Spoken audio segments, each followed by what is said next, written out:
Hi guys and welcome back to another video. In today's video we are going to be talking about part 2 of the Italian trip that Claire and I took. And part 1, if you missed it, was all about Milan and the Leica M10. This though is all going to be about Lake Como. All of Como was shot on the Fuji X-H2S and the 16-55mm f2.8 Fuji lens. So all of the photos and the video content in this video has been shot with that combination. The images have been edited with my presets, and all of the video is F-Log2 that has been graded with a plugin for Final Cut called Dehancer. Lake Como itself is a little bit of an annoying shape. It looks a little bit like a Mercedes logo. There's kind of like 3 legs to it. Como down in the bottom left corner is where an awful lot of people stay, but it can be a bit of a painful kind of hub because it takes a long time to get around different parts of the lake from here. So what we decided to do was to stay in a place called Menaggio, which is kind of up the left hand side of the lake towards the middle. I actually picked this location based on its transport links, but having got there, this ended up being, I think, the prettiest part of the trip. This little town is honestly stunning, and because we were there and based there, we ended up taking all sorts of photos here, from sunrise to sunsets, some nighttime images too. Our first real day then was a bit of a triangular ferry route, and it starts in Menaggio and goes to either Verena or Bellagio, and you can buy a ticket for the ferry that just lets you constantly go around in this loop. We got up pretty early and decided to head over to Verena first. Now when you actually head over to Verena on the ferry, you get some amazing photos. I think even if you don't plan on doing much in terms of getting on boats, just getting on one ferry is more than worth it because you get just a perspective that you can't get from land. Being on the ferry and looking at Verena as we approached ended up, I think, in some of my favourite photos from the trip. When we got to Verena, I think it was about 9 o'clock and the place was really quiet. I recommend, a bit like Milan, just getting up that little bit earlier than everyone else, and it's more than worth it. We actually found out later in the day that some of the images we got in the morning just were not possible because of the amount of people that are there later in the day. One of the really obvious ones was this kind of boardwalk that goes around the edge of Verena. There's kind of these red arches and it's really good for portraits, but later in the day, these images are just not possible. It's absolutely rammed full of people in the kind of peak season that we went. We went in September, so it was still pretty kind of peaky in terms of tourist season. Having meandered through Verena, we then headed over to the main place we wanted to go here, and that was Villa Monastero. This is a big villa and has a really big botanical garden. We were one of the first into the garden, and it definitely helped with some of the images, just having the kind of whole place to ourselves and having the time to kind of set up some photos. We got some really good landscapes, we got some really good portraits.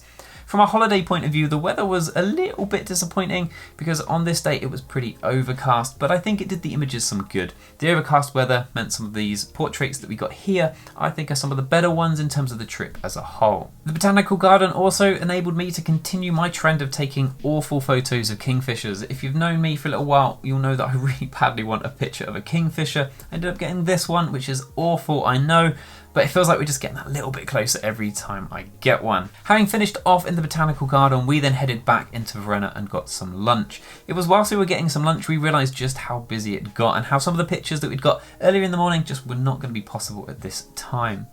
The lunch was really nice, picturesque. We then headed back to the ferry and went off to the second destination, which was Bellagio. Now Bellagio is the far more well-known part of Lake Como, and when we got there, you could tell because it was super busy by this time. Now we did wonder after we'd been whether we preferred Verena because it was quiet and didn't like Bellagio so much because it was busy, and if we'd done them around the other way, would that have changed our preference? Walking around Bellagio, we walked up one of the kind of main alleyways and got the infamous Instagram shot looking down towards Lake Como. It's a good photo, but it is kind of one of those photos that's tarnished a little bit because if you go online, there's literally thousands and thousands of this exact same shot taken over and over again. We just kind of walked around Bellagio. We didn't really have much planned here. We just kind of meandered through some of the streets, and then when we'd finished, we then headed over and had a Aperol Spritz, which just felt like it was something that needed to be done. When we'd finished, we then got back on the ferry, headed back to Menaggio where we were based, and this was probably the first time we thoroughly explored Menaggio itself. I also got some images on the M10 as well. I just couldn't help myself. I couldn't just leave it in the Airbnb the entire trip. And some of these photos, again, I think come out looking really good. The sunset, again, looked quite nice. We had some nice orange tones, and I'm saying it now, Menaggio, even though we picked it based on location, is still my favourite location from the entire trip in Como. Our second day then kicked off with us heading over to a place called Leno. Where we were staying, there were some church bells that got us up at 7 AM every morning, so we actually found ourselves on a bus full of school kids, but Leno wasn't too far, it was only like 15 minutes around the corner. And when we got there, we had little to no expectation of Leno itself, because we were actually there to see another villa. But when we got there, it was absolutely stunning. And this was probably the best ever combination of coffee and scenery I have ever experienced. We actually ended up having breakfast here for a good kind of hour because the view was just incredible. The sun was coming up, it just looked spectacular. Having finished our breakfast, we then headed to the main event in terms of why we had come to Leno, and that was Villa del Balbianello. Well, you might actually know it as a place called Naboo, because this villa is the location of both Star Wars and James Bond films. We were one of the first through the gates and we headed straight down to the Star Wars location. It was a bit of luck, it's not really signposted, we just kind of stumbled across it early on, and we took the iconic shot that we wanted. Now, what was really important of all of the things in Lake Como that you could get up early and see, if you plan on coming here, you definitely get some value out of coming early, because just gets absolutely ram-packed full of people that stood talking, getting ready to explore the villa. The villa itself was Claire's favourite part of the trip. I think part of it was just the stunning scenery as well as the well-kept grounds of the villa itself. The villa is kind of situated on a bit of kind of like a headland that points out into the lake, so you get panoramic views kind of on all sides of the villa. Having finished in the villa, we then headed over to Como, so it was another bus journey a little bit further down. Now, having just spent the best part of 2 days in these kind of small towns and villages, Como itself felt like a little bit of a culture shock. Como is pretty big, it's where most people are based, and compared to the other towns and villages, it is huge. And it doesn't lose its charm too much, it still felt very picturesque and a bit idyllic at times, and I think I had the best pizza I've ever had in my life at this place here. We spent most of our time in Como just kind of walking around again, exploring the place, but towards the end of our time in Como, we took the funicular up to a little village towards the top of this mountain, and from there you can then look down over Como itself. You get some really good panoramic shots from up here, and I think if you're wanting to walk a little bit further, you can actually walk a bit higher and get panoramic views of the actual lake itself rather than just the town of Como.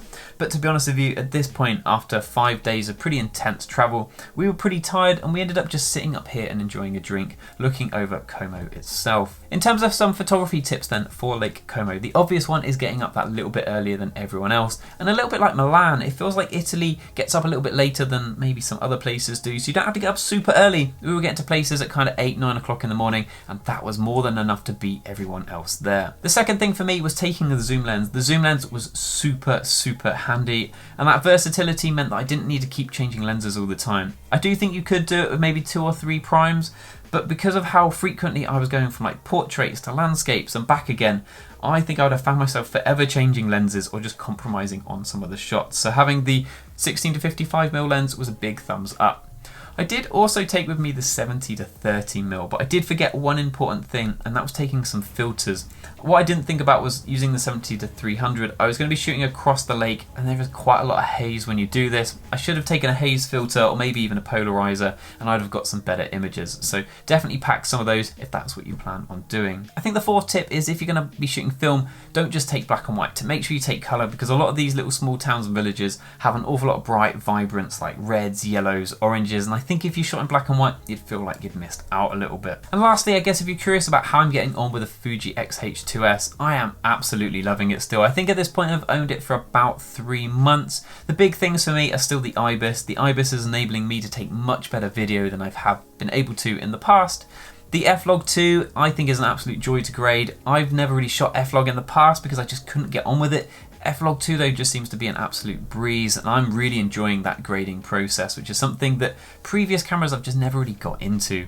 The 4K 120, when I actually remember that I've got it, is also absolutely stunning. And I think with the recent release of the XH2, like the non-S version, you now have a really good choice between like a video-centric camera and a photography-centric camera. I'm really pleased with my choice because of the video capabilities, but I can definitely see why lots of people would go for the XH2 with that higher megapixel sensor. So I think that pretty much summarizes the trip. I think both Milan and Lake Como far exceeded my expectations, and I think the Leica M10 for Milan and the X-H2S for Lake Como enabled me to get pictures that worthy of these two locations. If you've got any questions about anything you've seen in either of the two videos, then let me know down in the comments. And if you've made it this far through this video, then please do not forget to like and subscribe. Thank you guys for watching, and I hope to see you in the next one. Cheers.